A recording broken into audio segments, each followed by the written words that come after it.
حضرت والا کے اس چینل کو سبسکرائب کریں اور بیل آئیکن پر کلک کر کے آل کا آپشن سلیکٹ کریں تاکہ حضرت کی تمام ویڈیوز آپ تک پہنچ سکیں۔ اعوذ باللہ من الشیطان الرجیم، بسم اللہ الرحمن الرحیم۔ ان الذین آمنوا وعملوا الصالحات كانت لهم جنات الفردوس نزلا خالدين فيها لا يبغون عنها حولا قل لو كان البحر مدادا لكلمات ربي لنفد البحر قبل أن تنفد كلمات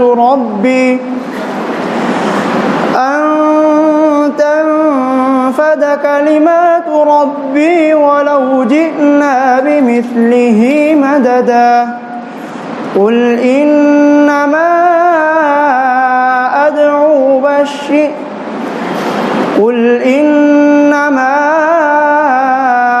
أنا بشر مثلكم يوحى إلي أنما إلهكم إله واحد فمن كان يرجو لقاء ربه فليعمل عملا صالحا ولا يشرك بعبادة ربه أحدا صدق الله العظيم۔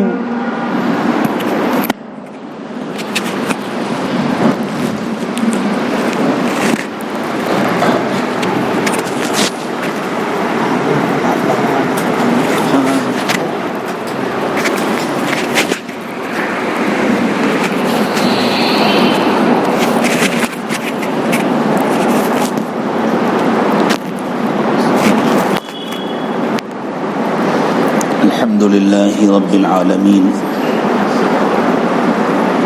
والصلاة والسلام على سيدنا محمد سيد الأولين والآخرين وعلى آله وأصحابه أجمعين أما بعد فأعوذ بالله من الشيطان الرجيم بسم الله الرحمن الرحيم إن الذين آمنوا وعملوا الصالحات كانت لهم جنات الفردوس نزلا خالدين فيها لا يبغون عنها حولا قل لو كان البحر مدادا لكلمات ربي لنفد البحر قبل أن تنفد كلمات ربي ولو جئنا بمثله مددا قل إنما أنا بشر مثلكم يوحى إلي أنما إلهكم إله واحد فمن كان يرجو لقاء ربه فليعمل عملا صالحا ولا يشرك بعبادة ربه أحدا سبحان ربك رب العزة عما يصفون وسلام على المرسلين والحمد لله رب العالمين۔ اللهم صل على سيدنا محمد وعلى آل سيدنا محمد وبارك وسلم۔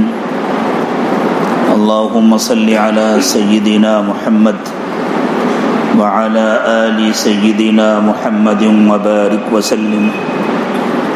اللهم صل على سيدنا محمد وعلى آل سيدنا محمد وبارك وسلم۔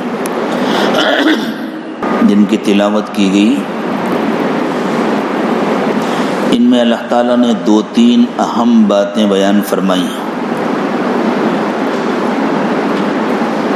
جن پر انشاءاللہ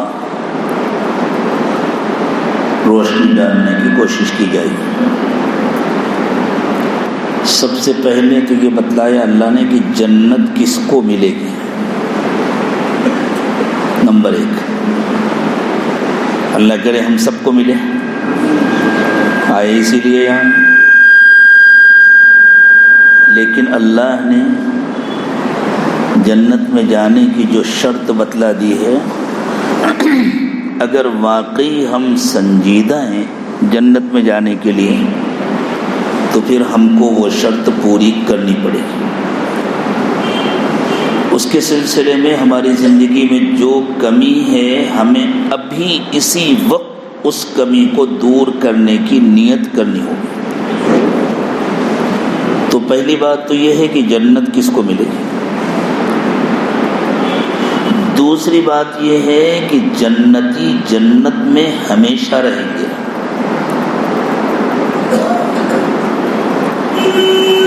وہاں سے نکلنے کا ان کا دل نہیں چاہے گا، جبکہ انسانی مزاج اس کے خلاف ہے۔ انسان کسی جگہ زیادہ دن نہیں رہ سکتا۔ باپ کے بنائے ہوئے گھر میں بچے نہیں رہتے۔ باپ نے اپنے زمانے میں بہت شاندار گھر بنایا، بچوں کو جوان ہوتے ہوتے وہ اچھا نہیں لگتا، وہ پرانا ہو جاتا ہے، وہ نیا بناتے ہیں۔ تو بظاہر یہ بات انسانی مزاج کے خلاف ہے کہ وہ جنت سے نکلنا نہ چاہیں، ہمیشہ رہنا چاہیں۔ تو ایسا کیوں ہوگا؟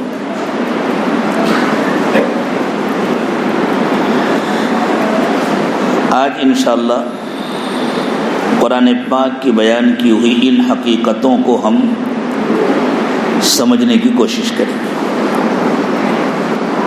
سب سے پہلی بات کہ جنت میں کون جائے گا؟ تو جنت کے لیے ایمان تو شرط ہے۔ جو ایمان سے محروم ہے وہ جنت میں نہیں جائے گا۔ لیکن اللہ تعالیٰ نے ایمان کے ساتھ ایک شرط اور لگا دی، ان الذین آمنوا وعملوا الصالحات كانت لهم جنات الفردوس نزلا۔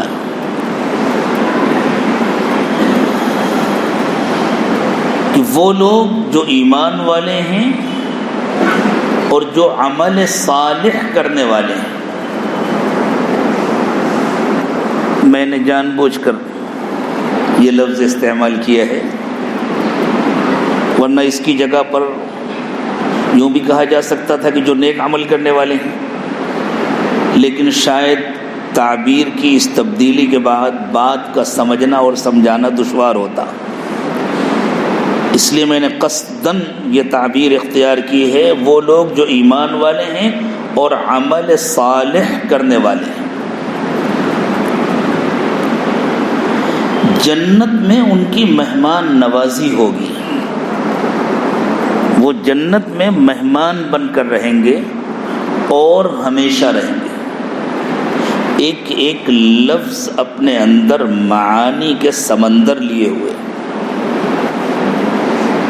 قرآن اللہ کی حیرت انگیز کتاب ہے۔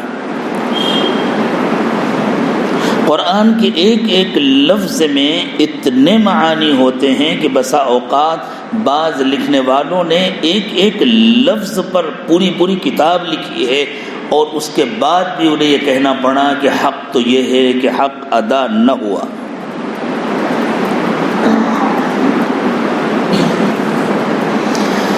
ایمان اس یقین کا نام ہے جو دل کے اندر ہوتا ہے۔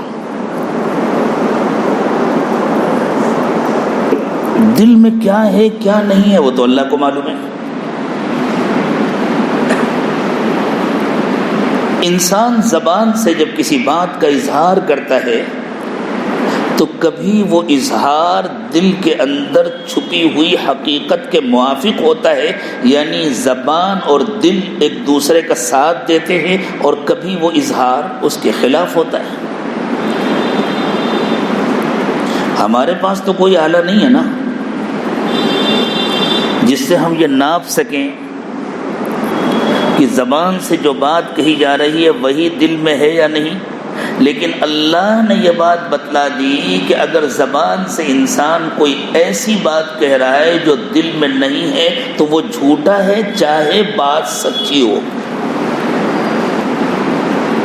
یہ عجیب مضمون ہے قرآن کا۔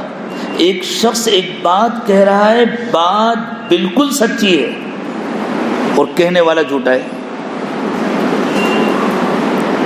اور بسا اوقات کہنے والا بالکل سچا ہوتا ہے، بات غلط ہوتی ہے۔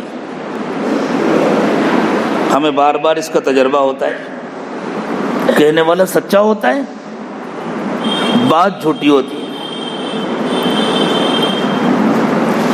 بسا اوقات ہم کہتے ہیں اپنے میزبانوں سے کہ بغیر شکر کی چائے بنوا کے لائیے۔ شوہر نے اپنی بیوی سے کہا بغیر شکر کی چائے بنا دو۔ اب بیوی نے جب پانی چڑھایا تو اس کی تو عادت ہے شکر ڈالنے کی، اس نے ساتھ میں شکر ڈال دی اور یوں سوچا تھوڑی سی ڈالی ہے، پتہ بھی نہیں چلے گی۔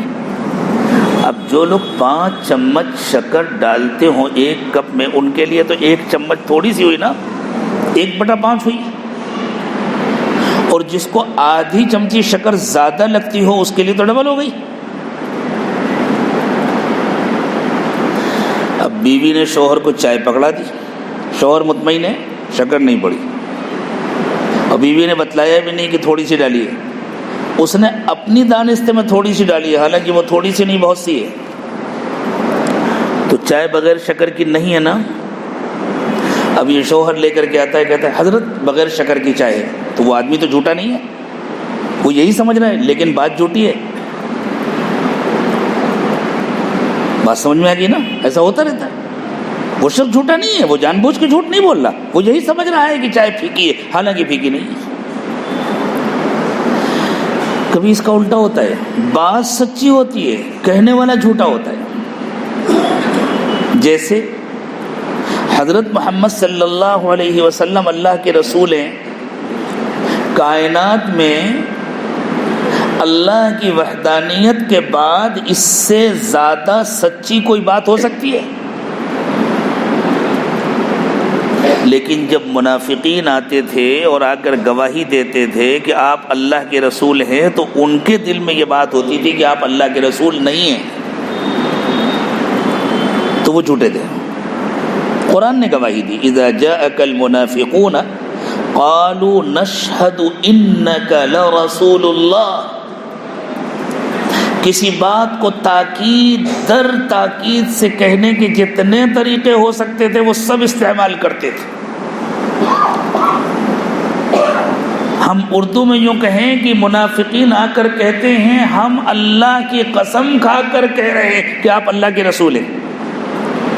لفظی ترجمہ کریں تو یوں ہوگا، ہم اس بات کی گواہی دے رہے ہیں کہ بے شک آپ یقیناً اللہ کے رسول ہیں، لیکن اتنی بہت سی تاکید کے لیے ہمارے عرف میں عام طور سے قسم کا استعمال ہوتا ہے کہ آدمی کہے ہم قسم کھا کے کہہ رہے ہیں کہ آپ اللہ کے رسول ہیں۔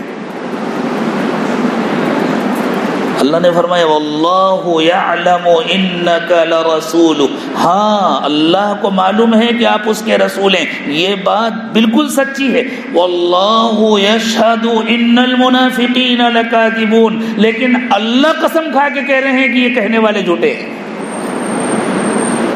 یہ بات بالکل سچی ہے لیکن یہ کہنے والے جھوٹے ہیں۔ کیوں؟ اس لیے کہ ان کے دل میں یہ ہے کہ آپ اللہ کے رسول نہیں ہیں، یہ صرف دھوکہ دینے کے لیے، کچھ دنیا کے فائدے حاصل کرنے کے لیے، کچھ مضرتوں سے اپنے آپ کو بچانے کے لیے یہ بات کہہ رہے ہیں۔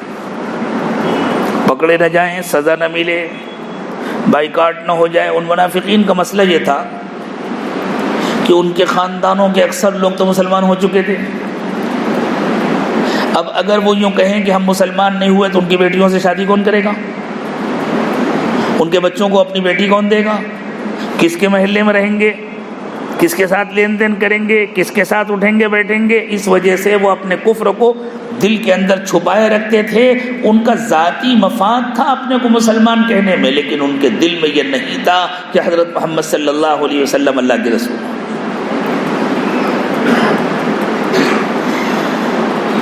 تو یہ عین ممکن ہے کہ ایک انسان کے دل میں ایمان نہ ہو اور وہ ایمان کا دعویٰ کرے، تو کیا وہ جنت میں چلا جائے گا؟ نہیں جائے گا۔ جنت میں تو وہ جائے گا جس کے دل میں ایمان ہو، اور جب دل میں ایمان ہو تو زندگی خود بخود بدل جاتی ہے۔ جب دل میں ایمان ہو تو ہر کام اللہ کی مرضی کے مطابق ہوتا ہے، اور اگر کوئی کام انسان سے اللہ کی مرضی کے خلاف ہوا تو وہ بے چین ہو جاتا ہے، تعویلیں نہیں کرتا۔ تعویلیں کرنا منافق ہونے کی نشانی ہے۔ گناہ ہو سکتا ہے انسان سے، غلطی ہو سکتی ہے، مومن کامل سے بھی غلطی ہو سکتی ہے، ولی کامل سے بھی گناہ ہو سکتا ہے۔ اللہ نے فرمایا گناہ ہو جانا ولایت کے منافی نہیں ہے۔ ہاں، کیا آپ نے کسی ولی کی زندگی میں کوئی گناہ دیکھ لیا اور بس آپ اس سے بدگمان ہو گئے؟ اس کا گناہ مت دیکھو، اس کے بعد کی اس کی بے چینی دیکھو، اس کی توبہ دیکھو، اس کا رونا دھونا دیکھو۔ ہو سکتا ہے کہ اس کی بے چینی نے گناہ کو دھو کر کے اس سے کہیں زیادہ بڑا اجر اسے دلا دیا ہو۔ اگر آپ کو یہ بات کچھ نئی اور اجنبی لگ رہی ہو تو میں آپ کو آیت سنا دوں جس میں اللہ تعالیٰ نے یہ بتلایا ہے کہ متقیوں سے بھی گناہ ہو جاتا ہے، لیکن پھر گناہ کے بعد ان کا کیا حال ہوتا ہے وہ ہے قابل تقلید۔ ایک جگہ ارشاد فرمایا اللہ تعالیٰ نے، چلیے آیت تلاش کرنے میں دیر لگے گی، میں آپ کو زبانی سناتا ہوں۔ اللہ تعالیٰ نے فرمایا وَسَارِعُوا إِلَى مَغْفِرَةٍ مِّن رَبِّكُمْ وَجَنَّةٍ عَرْضُهَا السَّمَاوَاتُ وَالْأَرْضُ، لوگو دوڑو، جلدی کرو ان جنتوں کو حاصل کرنے کے لیے جو زمین اور آسمان سے بھی بڑی ہیں۔ ان کی چوڑائی زمین اور آسمان کے برابر ہے، تو لمبائی کتنی بڑی ہوگی؟ ہمیشہ لمبائی چوڑائی سے بڑی ہوتی ہے، عرض چوڑائی کو کہتے ہیں۔ پھر فرمایا ہاں دوڑتے دوڑتے اس کا خیال رکھنا، ایسا نہ ہو کہ دروازے پر پہنچو اور واپس کر دیا جائے، متقی بن کر آنا۔ اعدت للمتقین، یہ جنتیں صرف متقیوں کے لیے بنی ہیں۔ جس کی زندگی میں تقوی نہیں ہوگا اسے جنت نہیں ملے گی، چاہے اعمال جتنے کرتا ہو۔ اس لیے کہ تقوی نہ ہونا اس بات کی علامت ہے کہ ایمان نہیں ہے۔ پھر اللہ نے فرمایا تمہیں پتہ ہے متقی کون لوگ ہوتے ہیں؟ الذین ينفقون فی السراء والضراء، جن کے دل اللہ کی محبت سے ایسے لبریز ہوتے ہیں کہ وہ اللہ کی محبت میں اپنا مال خرچ کرتے ہیں، تکلیف اور آرام سے کوئی فرق نہیں پڑتا، ان کے پاس مال کم ہو، تکلیف میں ہو تب بھی خرچ کرتے ہیں، خوب ہو تب بھی خرچ کرتے ہیں۔ والکاظمین الغیظ، اور وہ اپنا غصہ پی لیتے ہیں، ایسا نہیں کہ خوشی میں بڑی اچھی اچھی باتیں کرتے ہیں اور غصے میں بالکل آپے سے باہر ہو جاتے ہیں، نہیں، غصے میں بھی ان کو یاد رہتا ہے کہ ہم اللہ کے بندے ہیں، ہمیں اللہ کے پاس جانا ہے، اور غصے میں بھی ان کو یاد رہتا ہے کہ ایک شخص جس کو میں کوئی سزا دے سکتا ہوں اور اگر میں نے اس کو سزا دے دیا تو اللہ مجھے سزا دے سکتے ہیں، اگر اللہ نے مجھے سزا دیا تو میرا کیا حال ہوگا۔ ایک صاحب تھے، اللہ تعالیٰ ان کی مغفرت فرمائے، دیندار آدمی تھے، متقی تھے، لیکن ذرا غصے میں بے قابو ہو جاتے تھے۔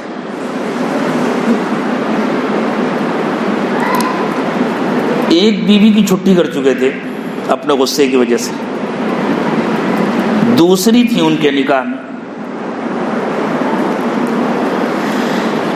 ایک بات پر وہ اس بیوی سے ناراض ہوئے اور ناراض ہو کر کے کہا کہ بس آج تمہاری چھٹی کروں گا، تم تیاری کرو اپنے گھر جانے کی۔ بچے جوان تھے، تم تیاری کرو اپنے گھر جانے کی۔ لیکن اللہ نے اتنا کرم کیا کہ ان کے دل میں ڈالا، انہوں نے کہا میں جا رہا ہوں مولانا کے پاس مشورہ کرنے اور اب بھی تم کو طلاق دے دوں گا۔ ہمارے بڑے تعلقات تھے، بہت بڑے تھے مجھ سے عمر میں۔ وہ تشریف لائے اور آ کر انہوں نے کہا کہ مولانا میں آپ سے ایک مشورہ کرنے آیا ہوں۔ مجھے ان کا چہرہ دیکھ کر اندازہ ہو گیا بہت غصے میں۔ خیریت ہے؟ میری بیوی نے میری نافرمانی کی ہے۔ حالانکہ بات کوئی بہت بڑی نہیں تھی لیکن ان کے لیے بڑی تھی۔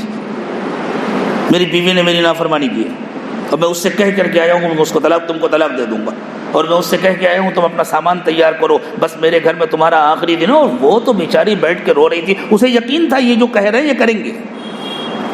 میں آپ سے مشورہ کرنے آیا ہوں، میں صحیح کر رہا ہوں نا؟ مسئلہ پوچھنے آئے تھے۔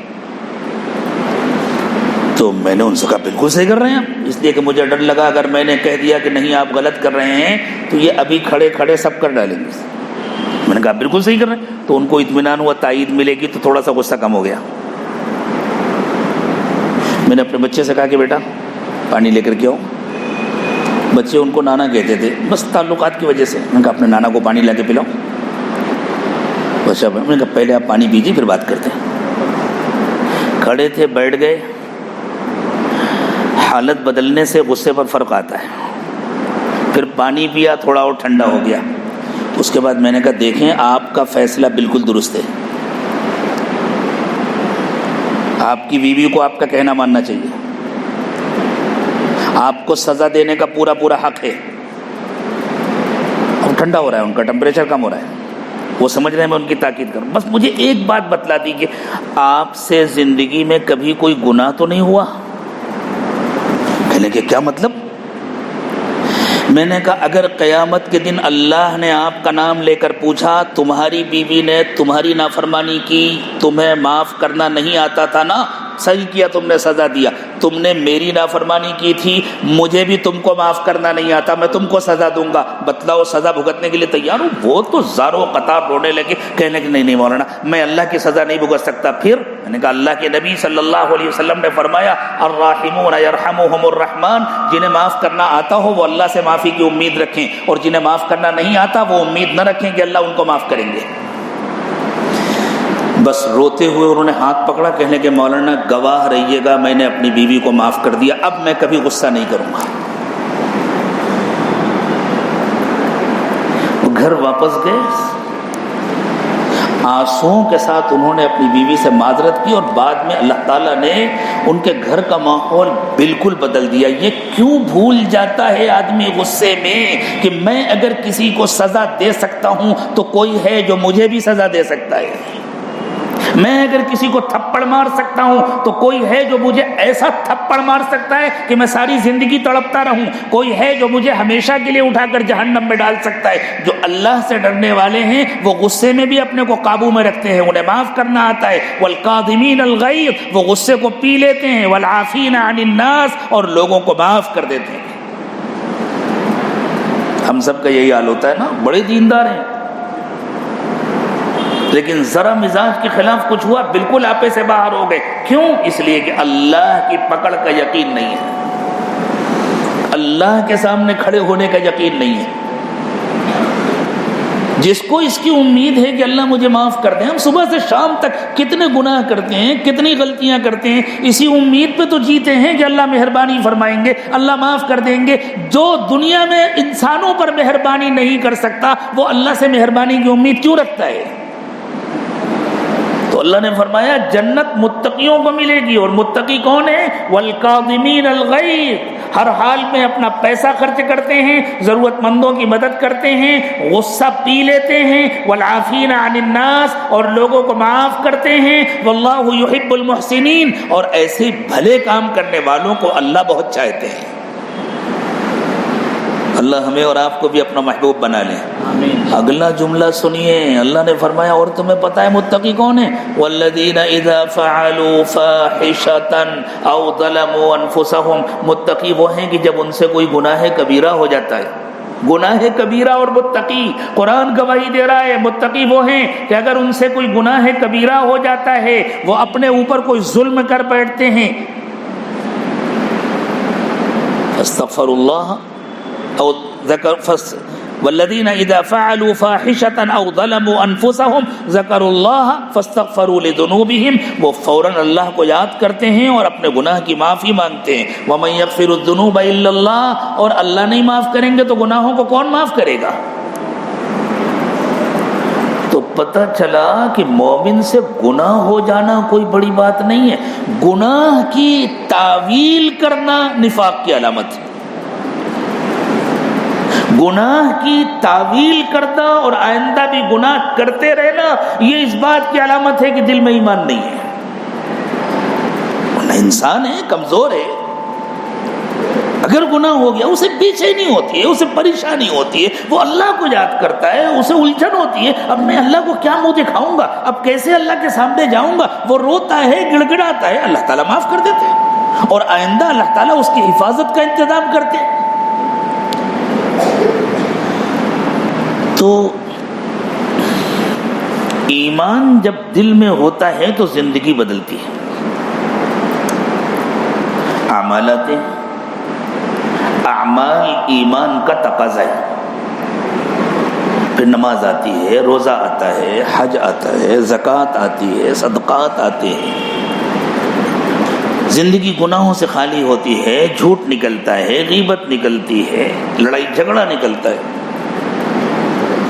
لیکن اللہ تعالیٰ نے فرمایا جنت جانے کے لیے ایمان اور اعمال کافی نہیں ہے. جنت جانے کے لیے ایمان اور اعمال صالحہ کی شرط ہے. عمل صالح کسے کہتے ہیں؟ ہم لوگوں نے چند مخصوص اعمال کو اعمال صالحہ سمجھ لیا ہے. نماز پڑھنا عمل صالح، نماز پڑھنا عمل صالح نہیں ہے. روزہ عمل صالح نہیں ہے. زکوٰۃ عمل صالح نہیں ہے. فتویٰ دینے میں جلدی نہ کیجیے گا، اگلی بات پوری سن لیجیے گا، اس کے بعد کوئی فتویٰ دیجیے گا. لیکن بات یہی حقیقت ہے جو عرض کی جا رہی ہے. پھر سے میں کہوں گا، نماز عمل صالح نہیں ہے، زکوٰۃ عمل صالح نہیں ہے، حج عمل صالح نہیں ہے. جتنے کام ہیں جن کو ہم نیکیاں کہتے ہیں ان میں سے کوئی بھی عمل صالح نہیں ہے.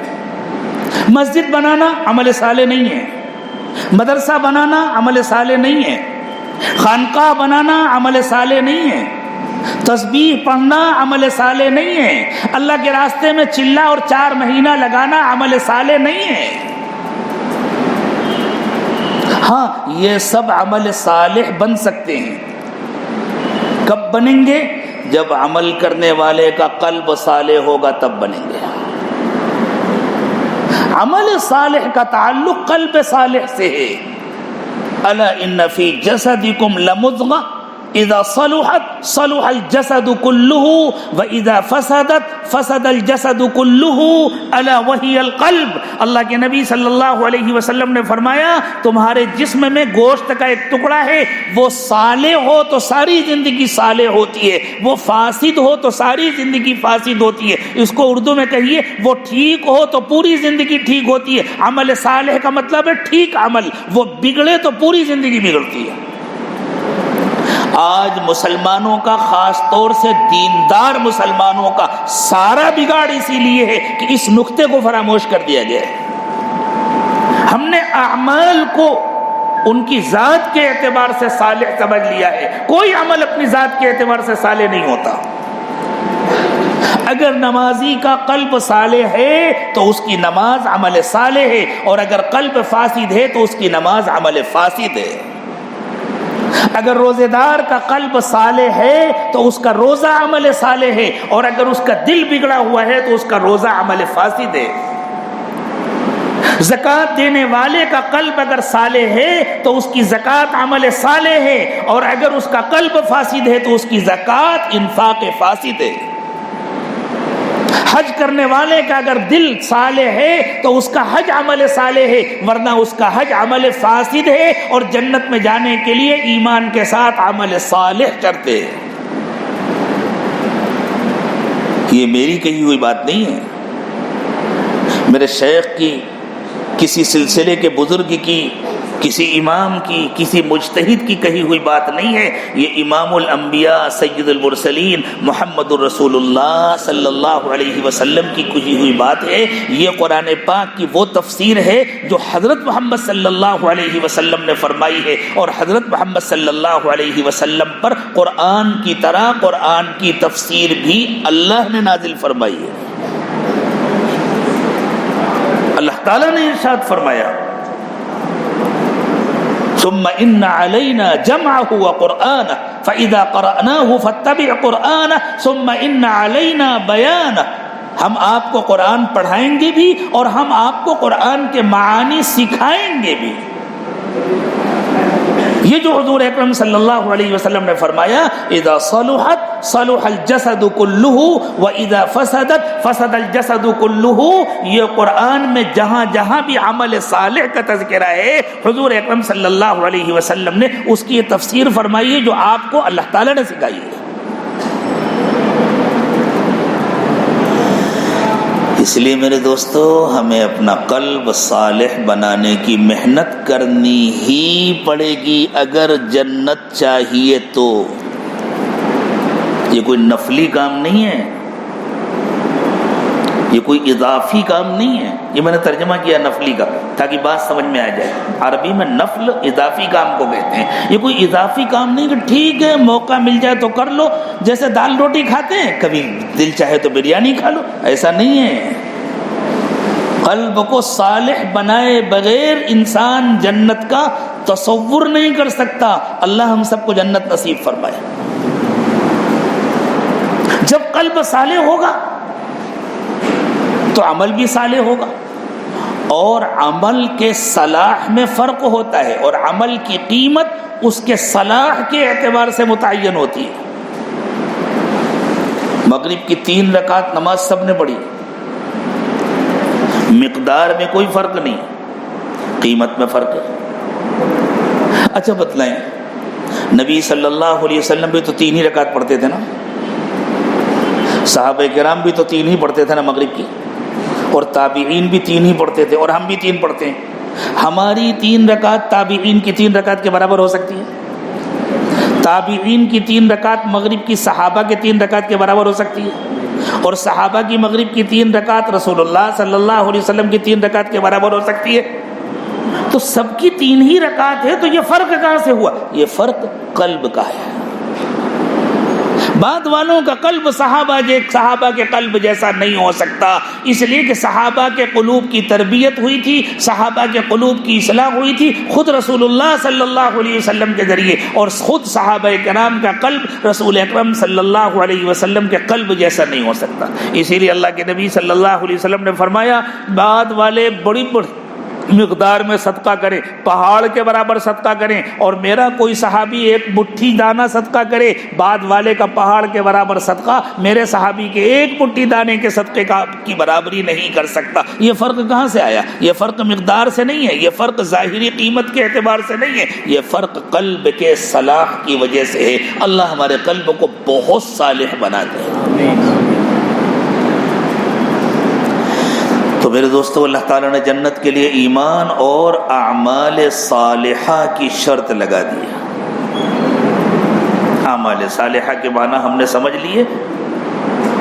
ہم لوگ یہ سمجھتے ہیں نماز پڑھ لیتے ہیں، روزہ رکھ لیتے ہیں، حج کر لیتے ہیں، زکوٰۃ، مسجد بنا لی، پوری مسجد ماربل کی کوئی کھڑی کر دے، اگر اس کا عمل صالح نہیں ہے تو اس کے لیے جنت میں گھر نہیں بنے گا۔ من بنا للہ مسجدا بنا اللہ لہ بیتا فی الجنہ، اس کے لیے نہیں ہے۔ آپ کہیں گے پھر لوگ بنانا بند کر دیں گے، کیا فرق پڑتا ہے؟ کوئی فرق نہیں پڑتا۔ اللہ بہت غیور ہیں، اللہ بہت بے نیاز ہیں۔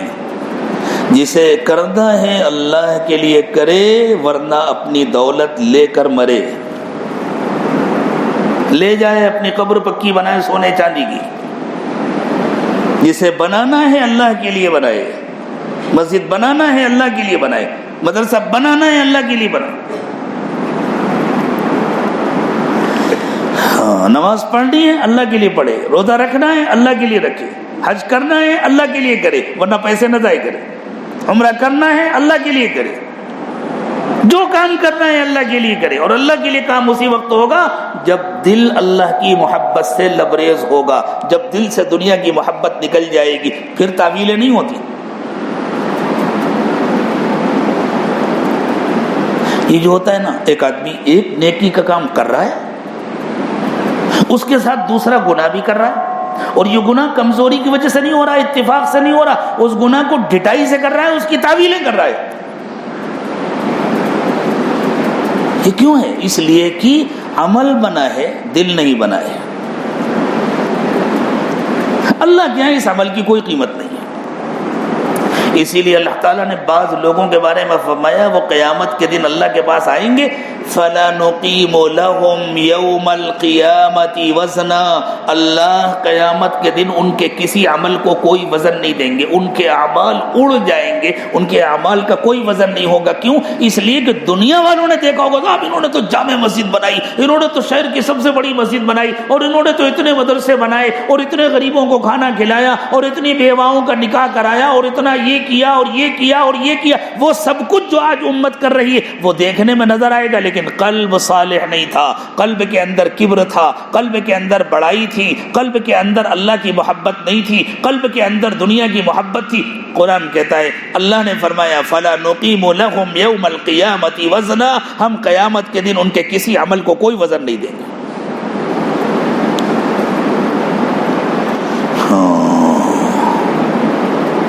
اور یہ اسی سے پہلے کی آیت، اللہ تعالیٰ نے فرمایا قُلْ هَلْ نُنَبِّئُكُمْ بِالْأَخْسَرِينَ أَعْمَالًا۔ بہت عجیب و غریب مضمون ہے جو سورہ کہف کے اس آخری رکوع میں بیان کیا گیا۔ اللہ کرے کہ آج ہمارے دلوں میں اتر جائے۔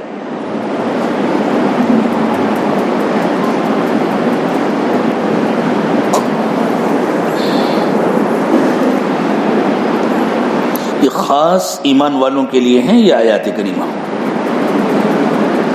ایمان والوں میں بھی دینداروں کے لیے، جو دنیا میں بظاہر دیندار سمجھے جاتے ہیں، ہمارے عرف میں، ہماری اپنی روزمرہ کی زبان میں جو دیندار سمجھے جاتے ہیں، ہمارے اور آپ کے جیسے دیندار۔ میں اپنے کو آپ سے الگ نہیں کر رہا، ہم سب کا ایک ہی حال ہے، اللہ سب کی اصلاح فرما دے۔ لیکن میرے دوستو، زندگی کے کئی دن باقی ہیں معلوم نہیں ہے۔ عقل مند وہ ہے جو جلدی سے اپنے آپ کو بدل لے۔ اللہ نے فرمایا اے نبی صلی اللہ علیہ وسلم، ان لوگوں سے کہیے آؤ ہم تمہیں بتلائیں وہ کون لوگ ہیں جو سب کچھ کر کے بھی خالی ہاتھ جائیں گے۔ هل ننبئکم، ذرا میری روزمرہ کی زبان میں بات کرنے کی عادت ہے تاکہ بات آسانی سے سمجھ میں آ جائے۔ آپ چاہیں تو لفظی ترجمہ کر لیجئے گا، لیکن پوری آیت کا مفہوم یہ ہے، آؤ ہم تمہیں بتلائیں وہ کون لوگ ہیں جو سب کچھ کر کے بھی دنیا سے خالی ہاتھ جائیں گے۔ قل هل ننبئکم بالاخسرین اعمالا الذین ضل سعیهم فی الحیاۃ الدنیا وهم یحسبون انہم یحسنون صنعا۔ یہ وہ لوگ ہیں جو زندگی بھر اس دھوکے میں رہیں گے کہ ہم بڑے اچھے کام کر رہے ہیں اور ان کے ہاتھ کچھ نہ لگے گا۔ زندگی بھر اس دھوکے میں رہیں گے، ہم تو بڑے اچھے کام کر رہے ہیں اور ان کے ہاتھ کچھ نہیں لگے گا۔ اولئک الذین کفروا بآیات ربہم ولقائہ، اس لیے کہ ان کے دلوں کے اندر انکار چھپا ہوگا، دلوں کے اندر انکار چھپا ہوگا۔ اللہ کے سامنے کھڑے ہو کر حساب دینے کا یقین نہیں ہوگا۔ اچھا سوچو، ایمانداری سے سوچو، ایک شخص مسجد بھی بنا رہا ہے اور اپنے کاروبار میں جھوٹ بھی بول رہا ہے، تو اسے یقین ہے کہ اللہ کے پاس حساب دینا ہے؟ اگر یقین ہے کہ اللہ کے پاس حساب دینا تو وہ جھوٹ بولے گا؟ مسجد بنانے سے مسلمان سماج میں عزت ملتی ہے، اس لیے وہ عزت لینے کے لیے مسجد بنا رہا ہے۔ مدرسے کو بڑا چندہ دینے سے مسلمانوں کے ماحول میں، سماج میں عزت ملتی ہے۔ اگر وہ اللہ کے لیے کر رہا ہے تو جھوٹ کیوں بول رہا ہے؟ اگر وہ اللہ کے لیے یہ کام کر رہا ہے، لاکھوں روپے مسجد میں لگا رہا ہے، کسی کا پیمنٹ روک کر کیوں بیٹھا ہے؟ وقت پر ادائیگی کیوں نہیں کر رہا؟ اگر اللہ کا ڈر ہے اس کے دل میں تو وہ کسی کا پیمنٹ روکے گا؟ یہ جھوٹا ہے، منافق ہے۔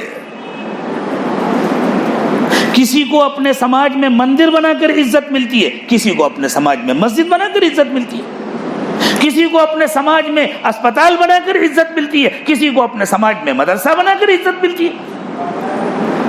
وہ بھی دنیا کے لیے کر رہا ہے، یہ بھی دنیا کے لیے کر رہا ہے، وہ بھی دنیا کی عزت کے لیے کر رہا ہے، یہ بھی دنیا کی عزت کے لیے کر رہا ہے۔ اللہ کیا تو وہ عمل قبول ہوگا جو اللہ کے لیے کیا گیا ہے۔ مجھے معاف کیجئے گا، گفتگو ذرا تلخ ہے، دوا کڑوی ہے، لیکن یہ کڑوی دوا پینی ہی پڑے گی۔ کچھ پتہ نہیں ہے زندگی کے کئی دن باقی ہیں، ہمیں اپنی زندگی میں تبدیلی لانی ہوگی۔ اب اگر ایک شخص بظاہر کچھ نیک کام بھی کر رہا ہے اور ڈٹائی کے ساتھ گناہ بھی کر رہا ہے، تو اس کا مطلب یہ ہے کہ اس کا دل اللہ کے یقین سے خالی ہے، اسے اللہ کی آیات کا یقین نہیں ہے۔ اللہ کہہ رہے ہیں ہم تم کو دیکھ رہے ہیں، اسے یقین نہیں کہ اللہ دیکھ رہے ہیں۔ اللہ کہہ رہے ہیں ہم تمہاری بات سن رہے ہیں، اسے یقین نہیں ہے کہ اللہ سن رہے ہیں۔ اللہ کہہ رہے ہیں تمہارا ہر عمل ریکارڈ ہو رہا ہے، اسے یقین نہیں ہے کہ میرا عمل ریکارڈ ہو رہا ہے۔ اللہ کہہ رہے ہیں تمہیں میرے پاس آ کر حساب دینا ہے، اسے یقین نہیں ہے کہ حساب دینا ہے۔ چاہے وہ زبان سے ان ساری باتوں کا اقرار کر رہا ہو، لیکن اس کا دل اس یقین سے خالی ہے۔ یہ خالص مسلمانوں کے لیے اور دیندار مسلمانوں کے لیے یہ آیات آئی۔ تو اللہ نے فرمایا پھر سب کچھ کر کے بھی ایسے لوگ خالی ہاتھ جائیں گے، آپ کریں یا میں کروں۔ اولئک الذین کفروا بآیات ربہم ولقائہ، یہ وہ لوگ ہیں جن کو اللہ کی نشانیوں کا، اللہ کی آیات کا یقین نہیں ہے، اور اللہ کے سامنے کھڑے ہونے کا، اللہ سے ملنے کا یقین نہیں ہے۔ فحبطت اعمالہم، ان کے سارے اعمال ضائع ہو جائیں گے۔ کون سے اعمال؟ نمازیں، روزے، حج، زکوٰۃ، عمرے، صدقات، خیرات، مسجدوں کی تعمیر، مدرسوں کی تعمیر، خانقاہوں کی تعمیر، قرآن پاک خرید کر مسجدوں میں رکھنا، بیواؤں کے نکاح کرانا، بیواؤں کے گھر بسانا، یتیموں کو پڑھانا لکھانا، جتنے اعمال ہیں سب ضائع ہو جائیں گے۔ فحبطت اعمالهم فلا نقیم لهم یوم القیامۃ وزنا، ہم قیامت کے دن ان میں سے کسی عمل کو کوئی وزن نہیں دیں گے۔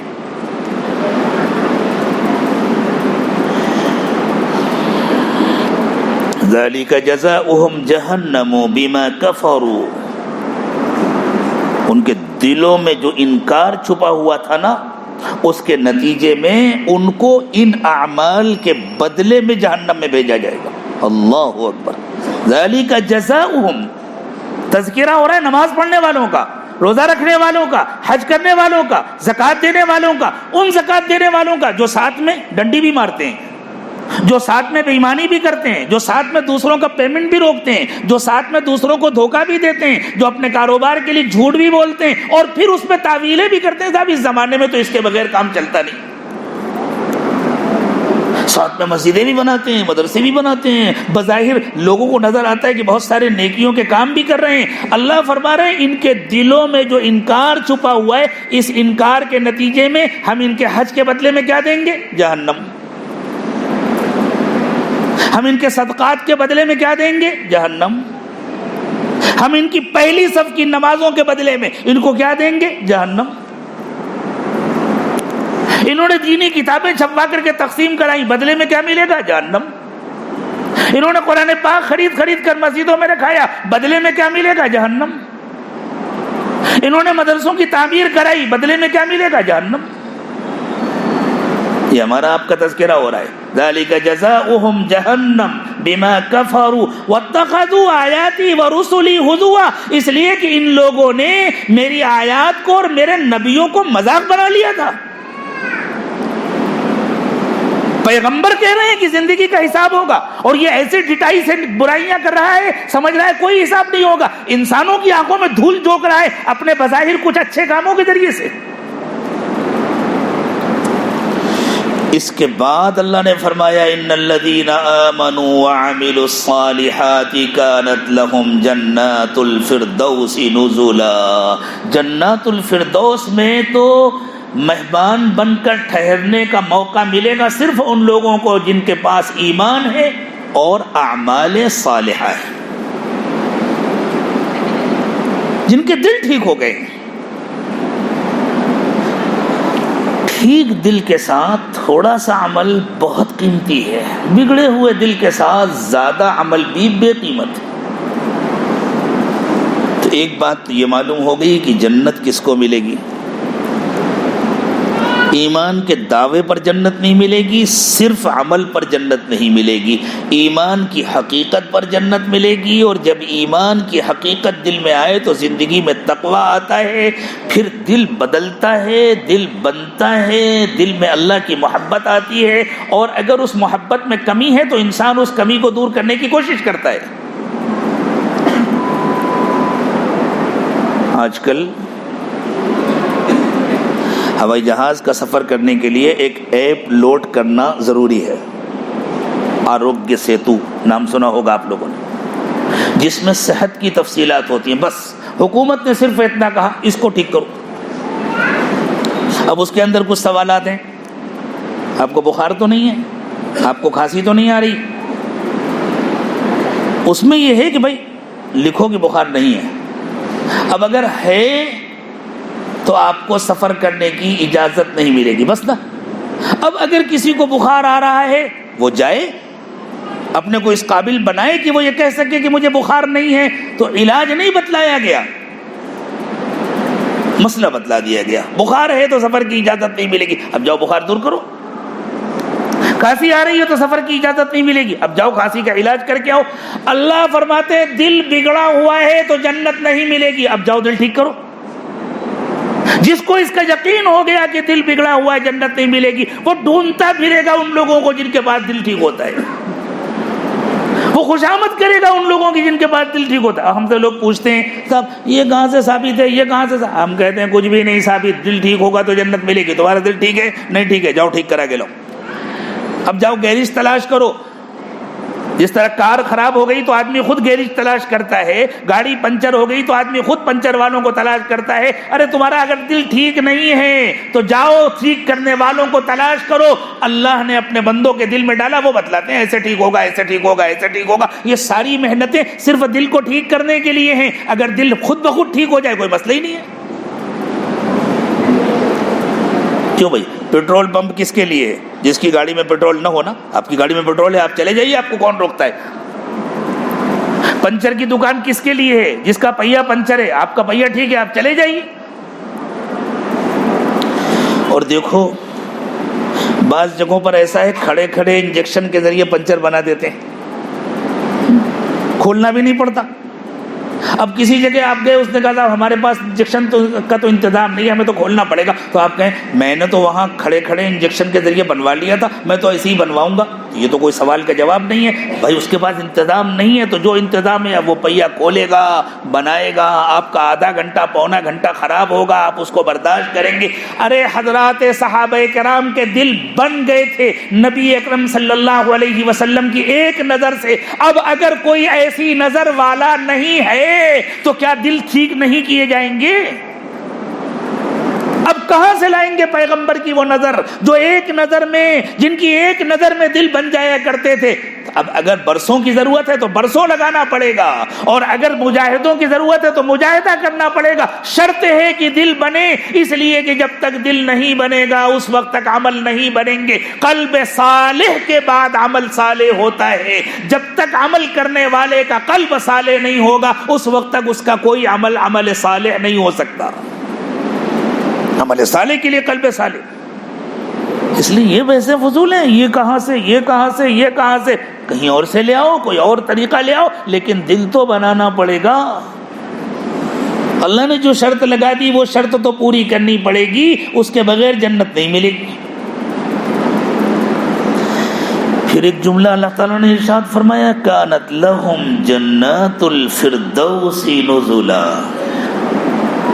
جنت کے بارے میں فرمایا یہ جنات الفردوس ہوں گے، سب سے اعلیٰ جنت ہے. اور وہاں جنتی مہمان بن کر رہیں گے. دیکھیں آدمی اپنے گھر میں رہتا ہے تو مہمان نہیں ہوتا. مہمان وہ ہوتا ہے جو دوسرے کے گھر میں رہتا ہے. اسے یہ احساس ہوتا ہے میں مہمان خانے میں مقیم ہوں، یہ میری ملکیت نہیں ہے. اور مہمان کے ساتھ میزبان کا معاملہ مہمان کی حیثیت کے مطابق نہیں ہوتا، اپنی حیثیت کے مطابق ہوتا ہے. میزبان مہمان سے یہ نہیں پوچھتا آپ کے گھر میں اے سی ہے؟ نہیں ہے تو ٹھیک ہے میں آف کر دیتا ہوں، اگر آپ کے گھر میں اے سی ہوگا تو میں چلاؤں گا. وہ کہتا بھی یہاں اے سی بھی ہے، یہاں گیزر بھی ہے. وہ یہ نہیں پوچھتا تمہارے گھر میں گیزر ہے یا نہیں، تمہارے گھر میں اے سی ہے یا نہیں، اور تمہارے گھر میں کمرے کے ساتھ اٹیچ بیت الخلا ہے یا نہیں. مہمان اپنی حیثیت کے مطابق انتظام کرتا ہے. اللہ فرما رہے ہیں ہم جنتیوں کے لیے اپنی حیثیت کے مطابق انتظام کریں گے، آنے والوں کی حیثیت کے مطابق انتظام نہیں کریں گے. اس لیے کہ جنتی ہمارے مہمان ہوں گے، ہم ان کے میزبان ہوں گے. نمبر 1۔ نمبر 2، جب ہم کسی کے مہمان بن کر اس کے گھر میں قیام کرتے ہیں تو ہمارا کوئی حق نہیں ہوتا، یہ میزبان کا کرم ہوتا ہے، یہ میزبان کا مہمان پر احسان ہوتا ہے کہ وہ اس کے لیے انتظامات کرتا ہے، اس کے رہنے کا انتظام کرتا ہے، اس کے کھانے پینے کا انتظام کرتا ہے۔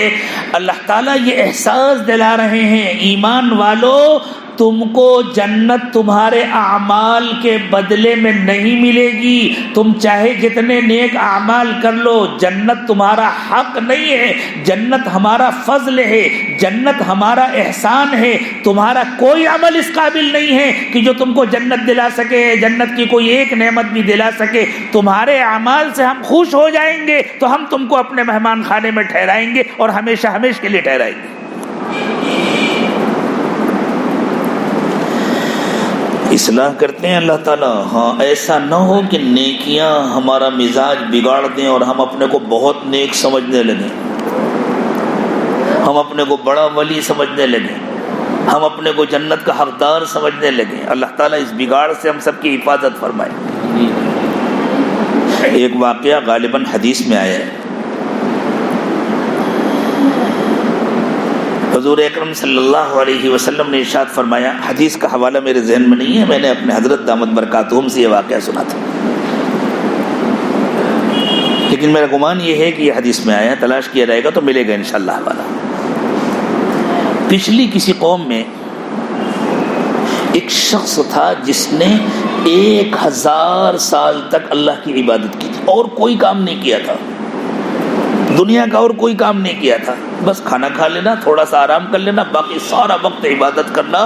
اس نے آبادی سے دور ہٹ کر سمندر کے اندر کسی جزیرے میں جا کر رہائش اختیار کر لی تھی کہ بس میں صرف اللہ کی عبادت کروں گا، ساری زندگی عبادت میں گزار دوں گا۔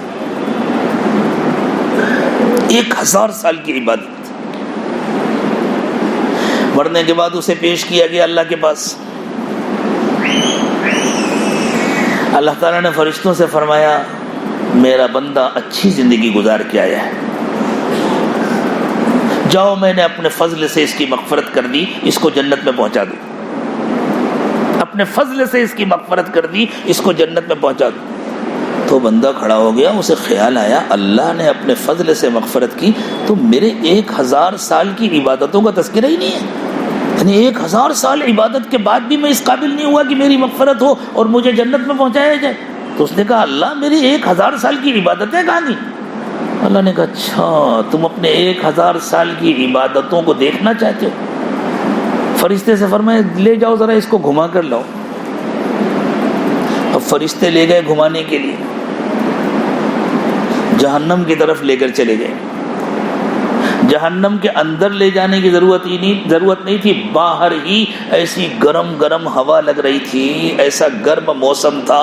تھوڑی دیر کے بعد اسے پیاس لگی، شدید پیاس لگی، حلق سوکھنے لگا، منہ میں کانٹے پڑنے لگے۔ اس نے فرشتے سے کہا پانی مل جائے گا کیا ایک گلاس؟ بڑی زور کی پیاس لگی۔ فرشتے نے کہا ہاں مل تو جائے گا، لیکن یہاں کوئی چیز فری میں نہیں ملتی، یہاں تو ہر چیز کی قیمت دینی پڑتی ہے۔ تو اس نے کہا ٹھیک ہے میں قیمت دے دوں گا۔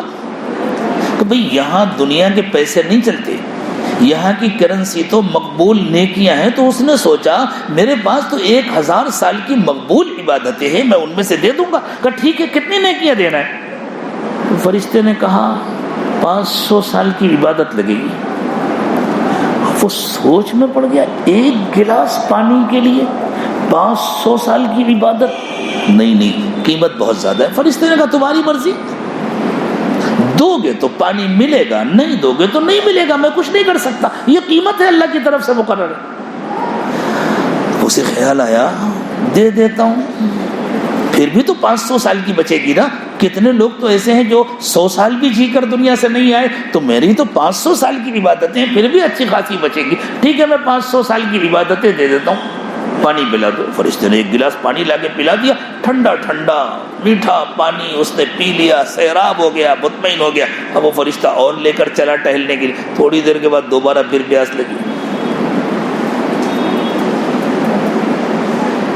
اب جو پیاس لگی تو تھوڑی دیر تک تو برداشت کرتا رہا کہ بھائی اب تو کچھ بھی نہیں بچے گا، لیکن جب بات برداشت سے باہر ہو گئی تو اس نے پھر فرشتے سے کہا اب تو جان نکل رہی ہے، پانی پلا دو۔ فرشتے نے کہا قیمت تو تمہیں معلوم، بھائی کچھ کم کا نہیں، کوئی کمی نہیں ہو، چاہیے تو پانی لو ورنہ نہیں۔ مجبور ہو کر اس نے کہا ٹھیک ہے پلا دو، دوسرا گلاس بھی پی لیا، سب ختم ہو گیا۔ اب فرشتہ لے کر آیا اللہ کے پاس، اللہ نے کہا ہاں بتلاؤ کتنی عبادتیں بچی تمہارے پاس؟ اور وہ نادم اور پریشان، فرشتے سے کہا لے جاؤ اس کو جہنم میں ڈال دو۔ بڑا ناز تھا اس کو اپنی عبادت، وہ رونے لگا اللہ مجھے معاف کر دیجئے، مجھے اپنے فضل سے بخش دیجئے۔ اللہ نے فرمایا دیکھ لیا تمہاری عبادتوں کی کیا قیمت ہے، میں تمہیں ہمیشہ ہمیشہ کی جنت دوں گا، اور تمہاری عبادتیں 2 گلاس پانی کے برابر ہیں۔ کسی کو یہ دھوکہ نہ ہو میری نیکیوں پر مجھے جنت ملے گی۔ میرے دوستو جنت صرف اور صرف اللہ کے فضل سے ملے گی۔ اللہ نیکیوں کے غرور سے ہماری حفاظت فرمائے، آمین آمین۔ تو اللہ تعالیٰ نے اس کی طرف اشارہ فرمایا کانت لہم جنات الفردوس نزلا، یہ لوگ جنہوں نے ایمان اور اعمال صالحہ بنایا ہے یہ جنات الفردوس میں اللہ کے مہمان بن کر رہیں گے، یعنی ان کو جو کچھ ملے گا اللہ تعالیٰ کے فضل سے ملے گا۔ اگلی بات خالدین فیہا، یہ وہاں ہمیشہ رہیں گے۔ دنیا میں کسی کی زندگی چاہے جتنی لمبی ہو، ہم کو لمبی زندگی گزارنے والوں میں قرآن کے حوالے سے ایک نام معلوم ہے، سیدنا نوح علیہ السلام کا۔ اور کن کن لوگوں کو اللہ تعالیٰ نے کتنی کتنی لمبی زندگیاں دی اللہ جانتے ہیں، لیکن ہمارے اعتبار سے تو یہ بہت بڑی زندگی ہے۔ ہمارے زمانے میں اگر کسی کو 100 سال کی زندگی مل جائے تو بہت بڑی زندگی کہی جاتی ہے کہ ماشاءاللہ بہت اچھی زندگی گزاری، بہت لمبی زندگی جیا، 100 سال کی زندگی مل گئی۔ 80 سال اور 90 سال کے لوگ کہے جاتے ہیں کہ بہت اچھی زندگی ملی۔ حضرت نوح علیہ السلام کے بارے میں اللہ تعالیٰ نے فرمایا وَلَقَدْ أَرْسَلْنَا نُوحًا إِلَىٰ قَوْمِهِ فَلَبِثَ فِيهِمْ أَلْفَ سَنَةٍ إِلَّا 50 عَامًا، کہ حضرت نوح اپنی قوم میں 50 کم 1000 سال تک رہے۔ لیکن پھر بھی تو حضرت نوح ہمیشہ نہیں رہے نا، آج تو نہیں ہے، چلے گئے دنیا سے۔ اس دنیا میں اللہ تعالیٰ نے جس کو بھی زندگی عطا فرمائی ہے اس کی زندگی کا خاتمہ ہونا ہے، جلدی ہو جائے یا دیر میں ہو جائے، ہمیشہ تو کوئی نہیں رہ سکتا۔ آدمی جھونپڑے میں رہے یا محل میں، ایک دن تو چھوڑ دے رہا ہے۔ دنیا میں چاہے جتنی نعمتیں اسے مل جائیں، ایک دن ان نعمتوں کو چھوڑ کر جانا ہے۔ یا تو نعمتیں باقی رہتی ہیں آدمی چلا جاتا ہے، یا آدمی باقی رہتا ہے نعمتیں چلی جاتی ہیں۔ کتنے لوگ ہیں بیچارے جن کے کاروبار میں نقصان ہو جاتا ہے، جن کے مکانات بہہ جاتے ہیں، سیلاب میں ڈھے جاتے ہیں، زلزلے میں، یا جن کا سب کچھ لڑ جاتا ہے خدا نہ خواستہ کسی فساد وغیرہ میں، تو آدمی موجود ہوتا ہے نعمتیں ختم ہو جاتی ہیں۔ کبھی ایسا ہوتا ہے کہ نعمتیں موجود ہیں آدمی چلا جاتا ہے، مکانات بنے کھڑے ہیں اور بنانے والا چلا گیا۔ ایسی نعمتوں میں کیا لذت جن کے چھوٹنے کا ہر وقت خطرہ ہے۔ اسی لیے جن لوگوں کو اللہ کا یقین نہیں ہوتا، جن لوگوں کو آخرت کا یقین نہیں ہوتا، ان کے پاس دنیا کی دولتیں جتنی بڑھتی جاتی ہیں ان کے اندر کا کرب اتنا بڑھتا جاتا ہے، ان کے اندر کی بے چینی اتنی بڑھتی جاتی ہے، اس لیے کہ انہیں ڈر لگتا ہے اب بڑھاپا آ رہا ہے، اب یہ بھی چھوٹ جائے گا، یہ بھی چھوٹ جائے گا، اور اس ڈر کی وجہ سے وہ وقت سے پہلے بیمار ہو جاتے ہیں، گھٹ گھٹ کر مرتے ہیں، حسرتوں کے ساتھ مرتے ہیں۔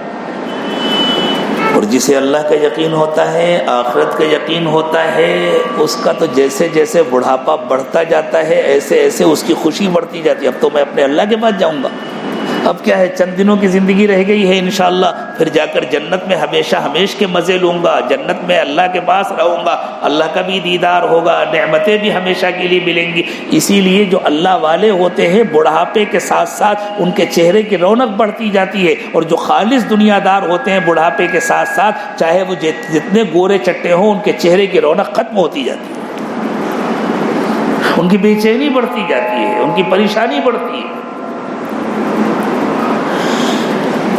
دنیا کی ہر نعمت ناقص ہے، اور اگر کامل بھی ہو تب بھی وہ خوشی کا ذریعہ نہیں، اس لیے کہ چھوٹ جانے والی ہے۔ آخرت کی ہر نعمت دنیا کے مقابلے میں کامل ہے، اور سب سے بڑا کمال یہ ہے کہ وہ ہمیشہ باقی رہنے والی ہے۔ تو اللہ نے فرمایا کہ جنتیوں کو جنت میں ہمیشہ رہنا ہے۔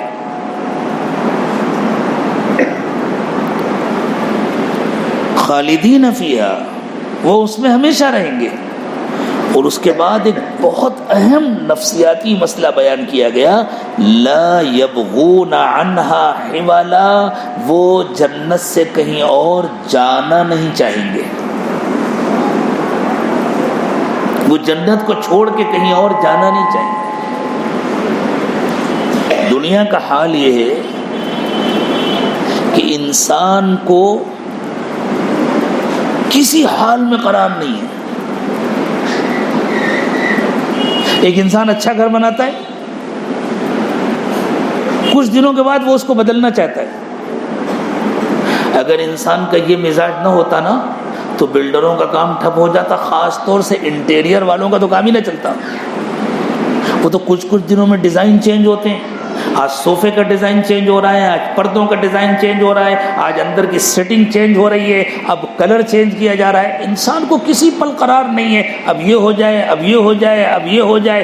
آج گاڑی خریدی، چند سالوں کے بعد آدمی کہتا ہے نہیں اب تو ماڈل چینج ہو گیا، مجھے فلاں گاڑی لینی ہے، مجھے یہ لینا ہے، مجھے یہ لینا ہے۔ انسان کا مزاج ایسا، کسی پل قرار نہیں ہے۔ تو پھر جنت میں انسان کا دل کیسے لگے گا؟ یہ اہم ترین نفسیاتی مسئلہ ہے، اس کو بہت گہرائی سے سمجھنے کی ضرورت ہے۔ پھر جنت میں انسان کا دل کیسے لگے گا؟ جنتوں میں ہمیشہ دل کیسے لگے گا؟ اس کو یوں سمجھیں، پانی کہاں سے چلتا ہے؟ سمندر سے۔ سمندر سے بھاپ بن کر اڑتا ہے، بادل میں جاتا ہے،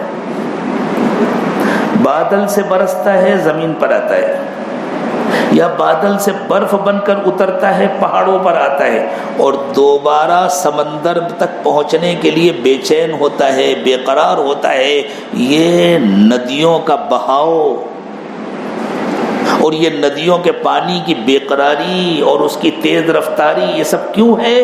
اپنی اصل تک واپس پہنچنے کے لیے ہے۔ پانی بے قرار ہوتا ہے دوبارہ سمندر میں پہنچنے کے لیے، اور سمندر میں پہنچنے کے بعد پرسکون ہو جاتا ہے۔ ساری ندیاں جا کر سمندر میں گر جاتی ہیں، سمندر سے ایک بھی ندی باہر نہیں نکلتی۔ دنیا میں کوئی ندی ہے جو سمندر سے نکلتی ہو؟ دنیا کی ساری ندیاں سمندر میں جا کر ملتی ہیں، سمندر سے کوئی ندی نہیں نکلتی۔ ہمیں دنیا کی کوئی نعمت زیادہ دنوں تک اچھی کیوں نہیں لگتی؟ یہ نقطہ سمجھنے کا ہے۔ اس کی وجہ یہ ہے کہ دنیا کی ہر نعمت ناقص ہے، چاہے جتنی اپڈیٹ ہو، چاہے جتنی عمدہ ہو، ہر نعمت ناقص ہے۔ گاڑیاں بنانے والے ہر نئے ماڈل کی اتنی تعریف کرتے ہیں، اتنی تعریف کرتے ہیں کہ ایسا لگتا ہے اب اس کے اندر کوئی نقص نہیں رہ گیا، اب اس کے اندر کوئی کمی نہیں رہ گئی، اور لوگ لپکتے ہیں ان کی طرف، بہت اچھی گاڑی آئی ہے صاحب، اس کے اندر یہ خوبی ہے، یہ خوبی ہے، یہ خوبی۔ اور سال دو سال کے بعد اگلا ماڈل آتا ہے، اب اس کی تعریف کرتے ہیں۔ اس تعریف کا مطلب یہ ہے کہ پہلے والا ان کا پروڈکٹ ناقص تھا، تو خود اعتراف کرتے ہیں کہ ہمارا بنایا ہوا پرانا سامان ناقص تھا۔ چند سالوں کے بعد پھر اعتراف کرتے ہیں یہ بھی ناقص ہے۔ ایک بلڈنگ بنتی ہے، ایسا لگتا ہے اس سے اچھا کوئی ڈیزائن نہیں ہو سکتا، اور اس کے بعد اس سے زیادہ خوبصورت ڈیزائن آتا ہے۔ یہ اس بات کا اعتراف ہوتا ہے کہ پہلا ڈیزائن ناقص تھا۔ دنیا کی ہر نعمت ناقص ہے۔ انسان کا دل دنیا کی کسی نعمت میں زیادہ دن کیوں نہیں لگتا؟ اس لیے کہ انسان کامل نعمتوں کا مزہ چکھ کر آیا ہے، اندر انسان کے اندر ان کامل نعمتوں کی طلب ہے۔ ہم کو اور آپ کو اور دنیا کے تمام انسانوں کو اللہ تعالیٰ نے اصل میں جنت میں پیدا کیا تھا۔ ہم جنت کی مخلوق ہیں، ہم دنیا کی مخلوق نہیں ہیں۔ ہمارے باپ حضرت آدم علیہ السلام کو جنت میں پیدا کیا گیا تھا، ہم سب کی روحوں کو جنت میں پیدا کیا گیا تھا، ہم جنت کی مخلوق ہیں۔ اللہ نے ہماری فطرت میں جنت کی طلب رکھ دی ہے، اللہ تعالیٰ نے ہمیں فطری طور پر جنت کا مزہ چکھا دیا ہے۔ اب دنیا میں انسان رہتا ہے، ہر نعمت کے بعد اس سے اچھی، ہر نعمت کے بعد اس سے اچھی کی تلاش صرف اسی لیے ہے کہ وہ جنت چاہتا ہے۔ دنیا میں ہر انسان جنت بنانا چاہتا ہے، میں یہ بھی کر لوں، میں یہ بھی کر لوں، سب کچھ آٹومیٹک ہو جائے، ہر چیز ریموٹ سے کنٹرول ہونے لگے اور میں اڑنے بھی لگوں اور میرے اشاروں پر سب کچھ ہونے لگے۔ یہ سب کچھ تو جنت میں ہوگا نا، دنیا میں تو مکمل ہو نہیں سکتا۔ تو ہر انسان کو غیر شعوری طور پر جنت کی تلاش ہے۔ جب تک جنت نہیں ملے گی اس وقت تک یہ تلاش باقی رہے گی۔ اور قریب آ جائیے، ایک دوسری مثال سے اس کو سمجھیے۔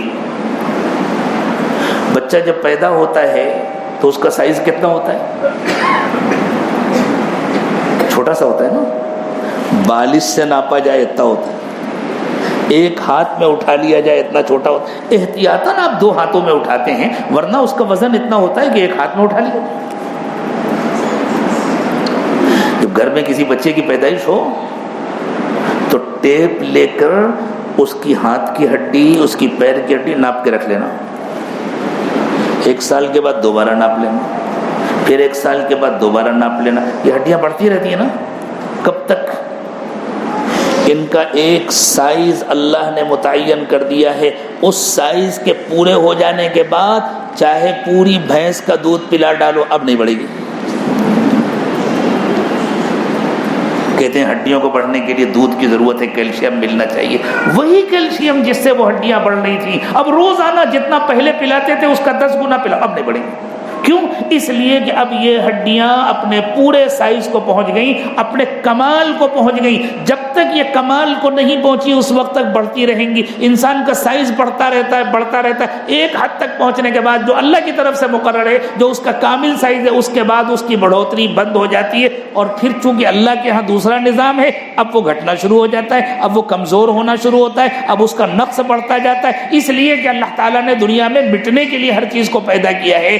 جس طرح ہڈیاں بڑھتی رہتی ہیں ایک مخصوص مقدار تک، جس طرح جسم کا سائز بڑھتا رہتا ہے ایک مخصوص مقدار تک، اسی طرح اللہ تعالیٰ نے دنیا کی ہر نعمت کو چونکہ ناقص بنایا ہے، اس لیے جنت پہنچنے تک ہر انسان کو خوب سے خوب تر کی تلاش رہتی ہے۔ جب وہ جنت میں پہنچ جائے گا نفسیاتی طور پر یہ تلاش خود بخود بند ہو جائے گی۔ لا یبغون عنہا حولا، اب جنت سے نکلنے کا کسی کا دل نہیں چاہے گا۔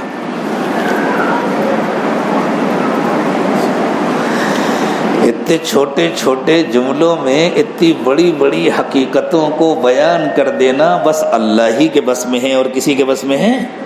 قُلْ لَوْ كَانَ الْبَحْرُ مِدَادًا لِكَلِمَاتِ رَبِّي لَنَفِدَ الْبَحْرُ قَبْلَ أَن تَنْفَدَ كَلِمَاتُ رَبِّي وَلَوْ جِئْنَا بِمِثْلِهِ مَدَدًا۔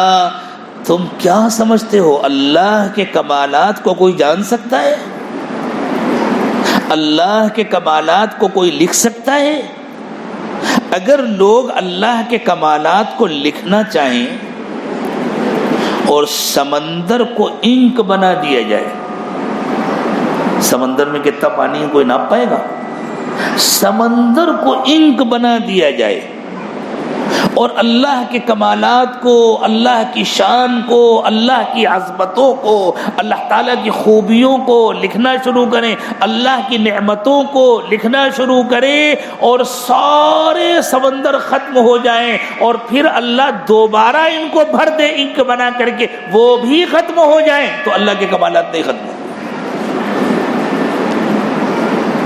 اتنے عظمت والے ہیں اللہ، جنہوں نے ہم سے وعدہ کیا ہے ہمیں راضی کر کے آؤ، ہم تم کو اپنا مہمان بنائیں گے۔ تو پھر جو اللہ کا مہمان بنے گا اس کی شان کیسی ہوگی۔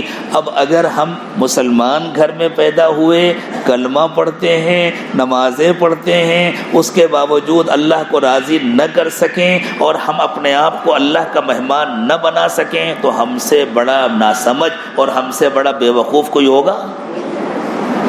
ہم سے کم نہ سمجھ ہیں وہ جو اللہ کو جانتے ہی نہیں ہیں، جو جو اللہ کو پہچانتے ہی نہیں ہیں، جن کو کلمے والا ماحول نہیں ملا، اللہ کرے ان کو بھی مل جائے، اللہ کرے وہ بھی پہچان لے، لیکن ہم تو اللہ کو جانتے ہیں، اس کے باوجود اگر ہم اللہ کا کہنا نہ مانیں اور اپنے کو اس کا اہل نہ بنا سکے تو پھر ہم سے بڑا ناسمجھ کون ہوگا؟ قل انما انا بشر مثلکم یوحى الی انما الہکم الہ واحد۔ اللہ تعالیٰ نے اپنے نبی صلی اللہ علیہ وسلم سے کہا کہ آپ لوگوں کو بتلا دیجئے میں بھی تمہارے جیسا ایک انسان ہوں، میں خود خدا تھوڑی ہوں، میں بھی ایک انسان ہوں، لیکن میرے ذمے ہے یہ کام کہ میں تم لوگوں تک اللہ کا پیغام پہنچاؤں۔ مجھے اللہ کی طرف سے یہ بتلایا گیا ہے کہ تمہارا معبود ایک ہی معبود ہے، ایک ہی ہے ہمارا معبود، کون؟ اللہ۔ ہم نے ایک ہی معبود کو معبود مانا ہے۔ اللہ کا فضل ہے بت پرستی تو ہم نے نہیں کی، لیکن کیا دولت پرستی بھی نہیں کی؟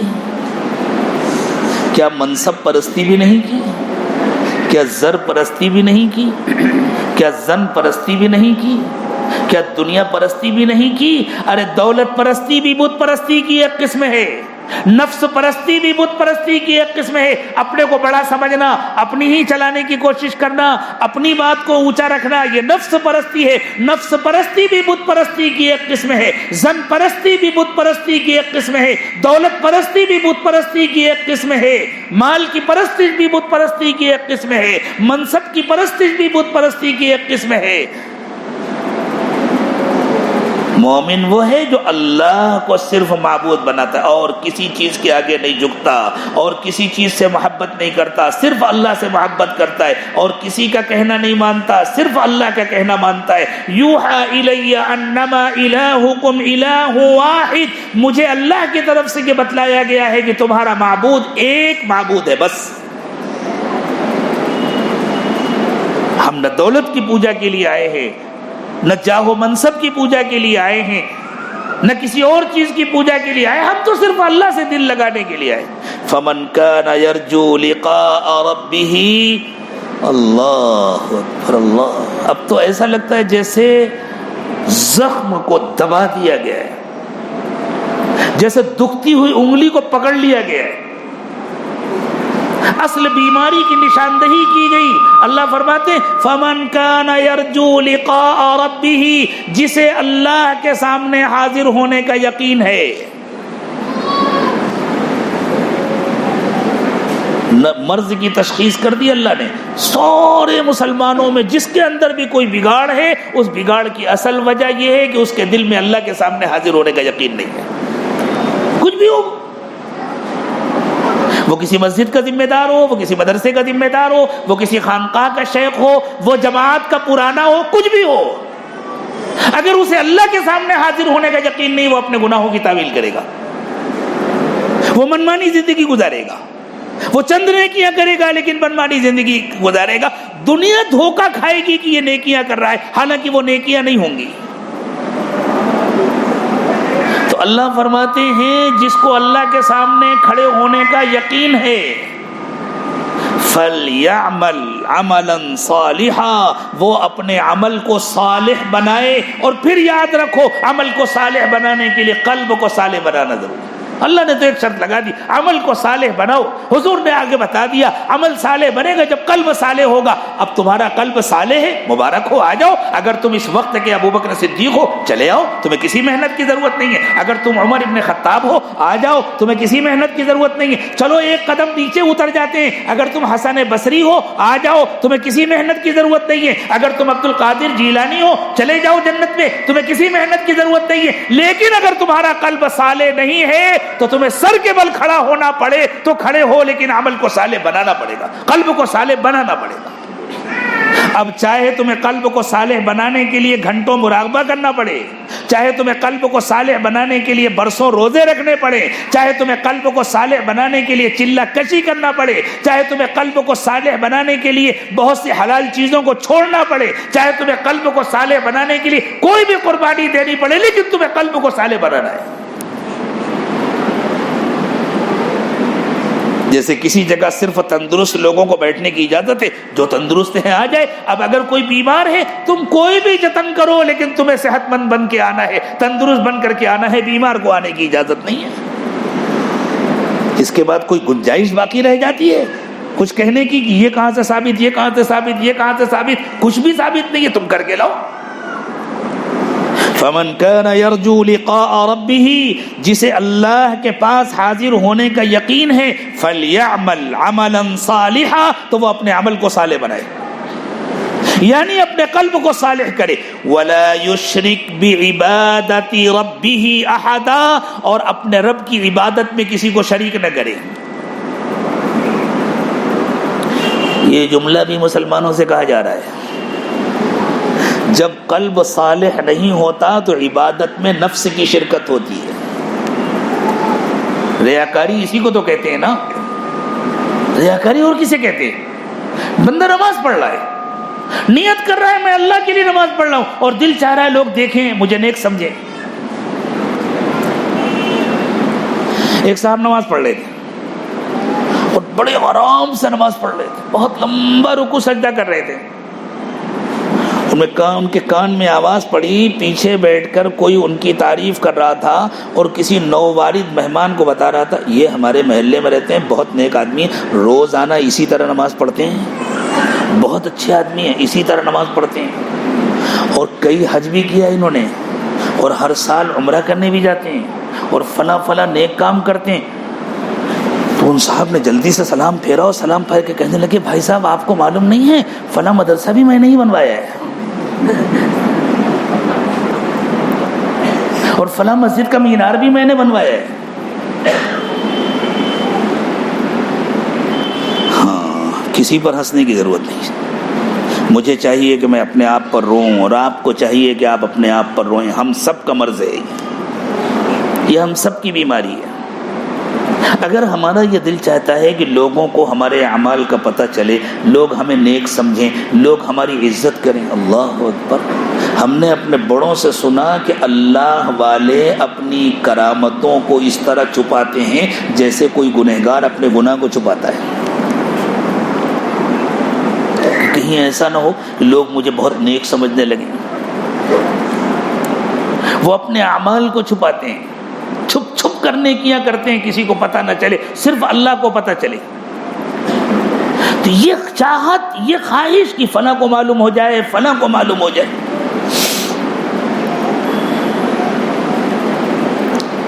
ایک مدرسے میں پڑھاتا تھا، کافی پرانی بات ہے. وہاں کے ایک محتمم تھے جن کو میں نے نہیں دیکھا تھا، مجھ سے پہلے کے تھے، لیکن ان کے بارے میں مجھے معلوم ہوا کہ مدرسے کا ایک ہاسٹل بننے والا تھا، کافی بڑی عمارت بننے والی تھی. ایک بڑے دولت مند تاجر نے آ کر کے ان سے کہا کہ حضرت آپ کو چندہ کرنے کی ضرورت نہیں ہے، ہم پورا ہاسٹل بنا دیں گے، بس ہمارے نام کی تختی لگا دیجیے گا. انہوں نے کہا تمہارا ایک پیسہ بھی چندہ قبول نہیں کیا جائے گا، چلے جاؤ یہاں سے. بنے یا نہ بنے کسی کے نام کی تختی نہیں لگے گی. ہم لوگوں کا حال یہ ہے کہ ہم خود دوسروں کو ریاکاری سکھاتے ہیں. صاحب آپ اپنے ابا کے نام سے کمرہ بنوا دیجئے نا، ہم آپ کے نام کی تختی لگا دیں گے. ہم اسے ریاکاری سکھا رہے ہیں. انسانوں کے لیے بنا رہے ہو یا اللہ کے لیے بنا رہے ہو؟ جو اللہ کے لیے کام کرتا ہے وہ شرط لگاتا ہے بھائی اللہ کے فضل سے اللہ نے مجھے نوازا ہے، میں اتنا اتنا دے دوں گا لیکن میرا نام نہیں ظاہر ہونا چاہیے. آپ کسی کو بتلائیے گا نہیں. کوئی پوچھے تو کہہ دیجئے گا اللہ کے کسی بندے نے کیا ہے، اللہ نے اپنے کسی بندے کو توفیق دی. کیوں؟ اس لیے کہ ہمیں جو کچھ لینا ہے وہ اللہ سے لینا ہے. میرے دوستو، اگر عبادتوں میں بھی ہماری نیت میں فطور آیا، اس کا مطلب یہ ہے کہ ہمیں اللہ کے سامنے کھڑے ہو کر حساب دینے کا یقین نہیں ہے. فمن کان یرجو لقاء ربہ، جسے اپنے رب کے پاس کھڑے ہو کر حساب دینے کا یقین ہے، فلیعمل عملا صالحا، تو اسے چاہیے کہ وہ اپنے عمل کو صالح بنائے. ولا یشرک بعبادت ربہ احدا، اور اپنی زندگیوں کو ریاکاری سے خالی کرے، اپنی عبادت میں اللہ کے سوا کسی اور کو شریک نہ کرے. یہ آیات ہم مسلمانوں کے لیے اتری. یہ ہماری بیماریاں ہیں. ہمیں شکایت ہوتی ہے نا صاحب پتہ نہیں کیا بات ہے، اتنے حالات خراب ہے، اتنا تعصب ہو رہا ہے. اللہ کا بہت کرم ہے، بہت کرم ہے، ہمیں جتنی سزا ملنی چاہیے نہیں مل رہی۔ اللہ کا احسان ہے، اللہ تعالیٰ نے اب تک ہمیں موقع عطا فرمایا ہے کہ ہم اپنے کو بدل لیں، اپنی اصلاح کر لیں۔ اللہ تعالیٰ توفیق دے، مجھے بھی توفیق دے، آپ کو بھی توفیق دے کہ ہم اپنے کو بدلنے کی فکر کریں، اپنے دلوں کو بدلیں، دلوں کو اپنی اللہ کی محبت سے بھریں، اور ہم اپنے بزرگوں سے سیکھ کر وہ اعمال کریں جن اعمال کے نتیجے میں اللہ کے لاکھوں بندوں اور بندیوں کا دل ہر زمانے میں بدلا ہے، اور اس زمانے میں بھی اللہ بدل رہے ہیں، جن کے سلسلے میں عملی تجربات ہیں کہ کیا تھے اور کیا ہو گئے۔ اللہ ہمیں بھی نیک بنا دے، آپ کو بھی نیک بنا دے، اللہ میرے قلبے کی بھی کامل اصلاح فرمائے، آپ کے قلبے کی بھی کامل اصلاح فرمائے۔ ہم فکر کریں اپنے آپ کو بدلنے کی، اپنے دلوں کو بدلنے کی، تاکہ ہمیں ایمان کی حقیقی لذت ملے اور ہمارا قلب صالح بنے، تاکہ ہمارا ہر عمل صالح بنے، اور پھر اللہ اپنے فضل سے ہمیں ایمان کی موت نصیب فرمائے اور ہمیں جنت الفردوس کا ہمیشہ ہمیشہ کا داخلہ نصیب فرمائے۔ وآخر دعوانا ان الحمد للہ رب العالمین۔ یہ میرے شیخ و مرشد حضرت پیر ذوالفقار احمد صاحب نقشبندی دامت برکاتہم کی بہت اہم کتاب ہے۔ اس زمانے کا جو اہم ترین مسئلہ ہے ہمارے نوجوانوں کا، تنہائیوں کے گناہوں کا، ان سے بچنے کے لیے بہت اہم کتاب ہے حیا اور پاک دامنی، مردوں کے لیے بھی عورتوں کے لیے بھی، دونوں کے لیے بھی انتہا اہم ہے۔ ہندی میں بھی ہے، ہاں یہ بتلا رہے ہیں کہ یہ ہندی میں بھی لے کر کے آئے ہیں، جن حضرات کو اردو میں لینا ہو وہ اردو میں لے سکتے ہیں، جن کو ہندی میں لینا ہو وہ ہندی میں لے سکتے ہیں، لیکن کتاب بہت اہم ہے۔ میں بعض ایسی خواتین کو جانتا ہوں جن کے شوہر سمجھا کر تھک گئے تھے اور وہ پردہ کرنے کو تیار نہیں تھی، لیکن جب اس کتاب کو پڑھا تو مکمل شرعی پردہ شروع ہو گیا۔ اللہ تعالی ہم سب کی زندگیوں کو بدل دے۔ اب اخیر میں جو حضرات سلسلے میں داخل ہونا چاہتے ہیں اور سچی پکی توبہ کر کے اپنی زندگی کو بدلنا چاہتے ہیں، وہ توبہ کے ان کلمات کو پڑھیں اور سلسلے میں داخل ہونے کی نیت کریں۔ اللہ میری اور آپ کی سب کی توبہ کو قبول فرمائے، اللہ ہماری زندگیوں کو بدلے۔ بسم اللہ الرحمن الرحیم، لا الہ الا اللہ محمد الرسول اللہ صلی اللہ علیہ وسلم، آمنت باللہ وملائکتہ وکتبہ ورسلہ والیوم الآخر والقدر خیرہ وشرہ من اللہ تعالی والبعث بعد الموت، آمنت باللہ کما ہوا بأسمائہ وصفاتہ وقبلت جمیع احکامہ، اشہد ان لا الہ الا اللہ واشهد ان محمدا عبده ورسوله، استغفر الله ربي من كل ذنب واتوب اليه برحمتك یا ارحم الراحمین۔ اللہ تعالی ہماری توبہ کو قبول فرمائے، ٹوٹنے سے اس کی حفاظت فرمائے۔ ہمارے بزرگوں نے کچھ معمولات بتلائے ہیں، ان معمولات کو غور سے سنیں اور پھر ان کی پابندی کریں، انشاءاللہ بہت نفع ہوگا۔ اللہ تعالیٰ دل کو بدلیں گے، زندگیاں بدلیں گی۔ صبح و شام کی تسبیحات پڑھیں، روزانہ قرآن پاک کی تلاوت کریں، چلتے پھرتے اٹھتے بیٹھتے ہر وقت دل میں اللہ کا دھیان رکھیں، اور روزانہ تھوڑا وقت فارغ کر کے کم از کم 15-20 منٹ مراقبہ کریں۔ مراقبہ نام ہے دل سے اللہ کو یاد کرنے کو، جس کو ذکر خفی بھی کہتے ہیں، ذکر خامل بھی کہتے ہیں، ذکر قلبی بھی کہتے ہیں۔ یہ دل سے خاموشی کے ساتھ اللہ کو یاد کرنے کا عمل ہے۔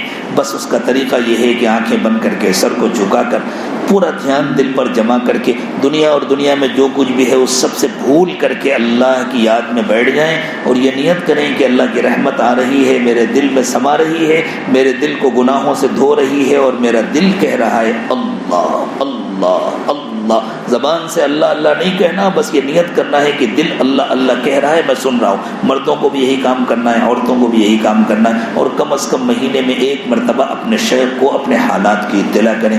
جب بھی اطلاع کریں تو اپنا نام اور اپنے شہر کا نام ضرور لکھیں۔ معمولات سارے کارڈ میں لکھے ہوئے ہیں الحمدللہ، اس میں سلسلہ بھی ہے، شجرہ بھی ہے پورا، اور یہ معمولات بھی لکھے ہوئے ہیں۔ ہمارے دوستوں نے یہی مالیگاؤں میں یہاں کے خانقاہ کے حوالے سے یہ کارڈ چھپایا ہوا ہے۔ انشاءاللہ جو حضرات سلسلے میں داخل ہوئے ہیں اور کارڈ لینا ہے وہ دعا کے بعد کارڈ حاصل کر لیں، تھوڑی دیر مراقبہ کر لیں، آنکھیں بند کر لیں، سر کو جھکا لیں، دنیا اور دنیا میں جو کچھ بھی ہے اس سب سے ہٹ کٹ کر اللہ کی یاد میں کھو جائیں. یہ نیت کریں کہ اللہ کی رحمت آ رہی ہے، میرے دل میں سما رہی ہے، میرے دل سے گناہوں کو دھو رہی ہے، اور میرا دل کہہ رہا ہے اللہ اللہ اللہ. زبان سے اللہ اللہ نہ کہیں، بس یہ نیت کریں کہ دل اللہ اللہ کہہ رہا ہے اور ہم سن رہے ہیں.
الہ الا اللہ محمد رسول اللہ. دعا فرمانے سبحان ربی العلی الاعلی الوقار. اللهم صل على سيدنا محمد وعلى آل سيدنا محمد وبارك وسلم. ربنا ظلمنا أنفسنا وإن لم تغفر لنا وترحمنا لنكونن من الخاسرين. اے اللہ ہم بظاہر آپ کے بندے ہیں، ہمارے دل بہت گندے ہیں. اللہ ہمارے دلوں کی گندگیوں کو دور فرما دے. اللہ زندگی کا بڑا حصہ ضائع کر چکے، کچھ پتہ نہیں ہے کب زندگی کی شام ہو جائے گی، کب فرشتے پکڑ کر آپ کے دربار میں پیش کر دیں گے. اللہ پیش کرنے کے لیے کچھ بھی نہیں ہے، اللہ کچھ بھی نہیں ہے. اللہ دل کا حال بہت برا ہے. اللہ دلوں کی اصلاح فرما دیجیے، اللہ دلوں کی اصلاح فرما دیجیے. اللہ اپنی محبت عطا فرما دیجیے، اپنے غیر کی محبت سے دلوں کو خالی کر دیجیے. اللہ اب تک جتنے گناہ ہوئے انہیں معاف فرما دیجیے. پیارے اللہ آئندہ گناہوں سے پاک و صاف زندگی نصیب فرما دیجیے. اللہ دلوں کو پاک کر دیجیے، نگاہوں کو پاک کر دیجیے، دلوں کو اپنی محبت سے لبریز فرمائیے. اللہ ہماری ہڈی ہڈی بوٹی بوٹی میں اپنی محبت پیدا فرمائیے. اللہ دلوں کی غفلت دور فرما دیجیے. اللہ دلوں کی غفلت دور فرما دیجیے، دلوں کو اپنی یاد سے آباد فرما دیجیے. اللہ ہمارے انگ انگ سے روے روے سے اپنا ذکر جاری فرمائیے. اللہ ریاکاری سے ہماری حفاظت فرمائیے، بناوٹ سے ہماری حفاظت فرمائیے، دکھاوے سے ہماری حفاظت فرمائیے. اللہ ہم اجلے اجلے کپڑے پہن کر میٹھے میٹھے بول بول کر دنیا والوں کو دھوکہ دے سکتے ہیں. اللہ آپ کو کوئی دھوکہ نہیں دے سکتا. اللہ آپ کو کوئی دھوکہ نہیں دے سکتا. اللہ آپ کو کوئی دھوکہ نہیں دے سکتا. اللہ نہ ہم کچھ خرچ کر کے آپ پر کوئی احسان کر سکتے ہیں، نہ عبادتیں کر کے آپ پر کوئی احسان کر سکتے ہیں. اللہ جو کچھ خرچ کرتے ہیں وہ آپ ہی کا دیا ہوا ہے. اللہ جو نیکیاں کرتے ہیں اس کی طاقت بھی آپ ہی کی دی ہوئی ہے. اللہ آپ تو دلوں کا حال دیکھتے ہیں. اللہ ہم گواہی دے رہے ہیں کہ ہمارے دلوں کا حال اچھا نہیں ہے. اللہ آج کرم فرما دیجیے، اللہ آج کرم فرما دیجیے. اللہ آج تو اٹھنے سے پہلے سب کے دلوں کو ٹھیک کر دیجیے. اللہ کہنے والے کا دل تو سب سے زیادہ بگڑا ہوا ہے. اللہ کہنے والے کے دل کو بھی ٹھیک کر دیجیے، سننے والوں کے دل کو بھی ٹھیک کر دیجیے. اللہ مردوں کی بھی اصلاح فرما دیجیے، عورتوں کی بھی اصلاح فرما دیجیے. اللہ اب تک ہم نے جتنے اعمال کیے ان کے بگاڑ کو معاف فرما دیجیے. اللہ ان کو بھی قبول فرما لیجیے. اللہ آئندہ ہمیں حقیقت میں اعمال صالحہ نصیب فرما دیجیے. اللہ ہمارے قلوب کو قلوب صالحہ بنا دیجئے، ہمارے اعمال کو اعمال صالحہ بنا دیجئے، ہمارے ایمان کو ایمان کامل بنا دیجئے۔ اللہ ہم جنت کے قابل تو نہیں ہیں اللہ جنت کے قابل تو نہیں ہیں اللہ، لیکن ہمیں معلوم ہے جس کو جنت نہ ملے گی اسے جہنم میں جانا پڑے گا، اور اللہ ہم سے تو دوپہر کی دھوپ برداشت نہیں ہوتی، اللہ ہم تو جہنم کی گرمی برداشت نہیں کر سکتے، اللہ ہمیں جہنم سے بچا دیجئے، اللہ ہمیں جہنم سے بچا دیجئے، اللہ جنت میں ہمیں بھی جگہ عطا فرما دیجئے، اللہ جنت میں ہمیں بھی جگہ عطا فرما دیجئے۔ اللہ آپ کے نبی صلی اللہ علیہ وسلم نے فرمایا جنت میں جو جائے گا آپ کے فضل سے جائے گا، اور اللہ آپ کے فضل کے خزانے میں کوئی کمی تو نہیں ہے۔ اللہ اگر آپ ہم فقیروں پر فضل فرما دیں گے، ہم گنہگاروں پر فضل فرما دیں گے تو اللہ آپ کا کوئی نقصان نہیں ہوگا، ہمارا بیڑا پار ہو جائے گا۔ اللہ فضل فرما دیجیے، اللہ فضل فرما دیجیے، پیارے اللہ فضل فرما دیجیے، اللہ ہماری زندگیاں بدل دیجیے، اللہ ہم چاہیں یا نہ چاہیں ہمارے پیشانی کے بال پکڑ کر ہماری زندگیاں بدل دیجیے، اللہ سچی توبہ نصیب فرما دیجیے، اللہ آج تو مغفرت کے فیصلے فرما دیجیے، اللہ ان اٹھے ہوئے ہاتھوں کی لاج رکھ لیجیے، اللہ آپ کے گھر میں جمع ہیں، آپ نے اپنے گھر میں آنے کی اجازت دے دی، اللہ اپنے گھر میں تو اپنوں کو ہی بلایا جاتا ہے، اللہ آپ نے جب اپنا سمجھ کر اپنے گھر میں آنے کی اجازت دے دی، اللہ دوبارہ ہمیں نفس و شیطان کے حوالے نہ فرمائیے، اللہ اس توبہ کو ٹوٹنے سے بچا دیجیے، اللہ ہمیں دوبارہ نفس و شیطان کے حوالے نہ فرمائیے، اللہ اب ہمیشہ کے لیے ہمیں اپنا بنا لیجیے، اللہ اچھی زندگی اچھی موت اچھا انجام نصیب فرمائیے، بری زندگی بری موت برے انجام سے حفاظت فرمائیے، اللہ ہمارے جسم بھی بیمار ہیں، ہماری روحیں بھی بیمار ہیں، اللہ جسمانی بیماریاں بھی دور فرما دیجیے، روحانی بیماریاں بھی دور فرما دیجیے، اللہ جتنے مریض ہیں سب کو شفا عطا فرمائیے، جتنے پریشان حال ہیں سب کی پریشانیاں دور فرما دیجیے، اللہ جو مقروض ہیں ان کا قرض ادا کرا دیجیے، جو بے روزگار ہیں ان کو حلال و پاکیزہ روزگار عطا فرمائیے، جو بے اولاد ہیں ان کو نیک و صالح اولاد عطا فرمائیے، جو اولاد والے ہیں ان کی اولادوں کو نیک و کار بنائیے، اطاعت گزار و فرما بردار بنائیے، اللہ بچوں کو ماں باپ کی آنکھوں کی ٹھنڈک بنا دیجیے، اور اللہ چھوٹوں کو بڑوں کو سب کو نبی پاک صلی اللہ علیہ وسلم کی آنکھوں کی ٹھنڈک بنا دیجیے، اللہ ہمارے ظاہر کی بھی اصلاح فرمائیے، ہمارے باطن کی بھی اصلاح فرمائیے، پیارے اللہ ہمارے ظاہر کو 100% سنتوں سے سجا دیجیے، ہمارے باطن کو اپنی یاد سے آباد فرمائیے، اللہ ہر وقت اپنی یاد نصیب فرمائیے، اپنا دھیان نصیب فرمائیے، اے اللہ قیامت کے دن نبی پاک صلی اللہ علیہ وسلم کی شفاعت نصیب فرمائیے،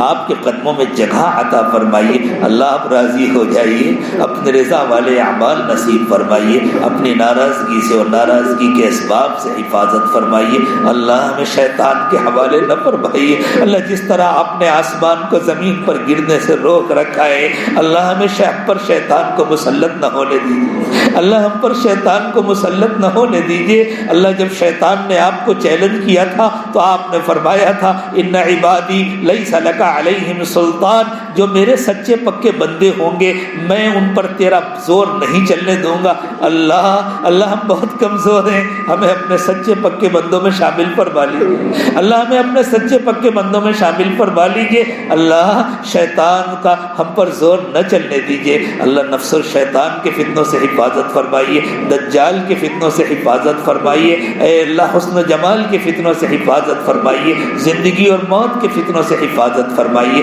پیارے اللہ جو مانگا وہ بھی عطا فرمائیے، جو مانگنا چاہیے نہیں مانگ سکے وہ بھی عطا فرمائیے، اللہ بغیر مانگے عطا فرمائیے، مانگنے کا سلیقہ عطا فرمائیے، اللہ مانگنے کا سلیقہ عطا فرمائیے، اللہ اپنے نیک و مقبول بندوں میں شامل فرمائیے، اپنی اور اپنے چاہنے والوں کی محبت نصیب فرمائیے، ربنا تقبل منا انک انت السمیع العلیم وتب علينا إنك أنت التواب الرحيم سبحان ربك رب العزة عما يصفون وسلام على المرسلين والحمد لله رب العالمين.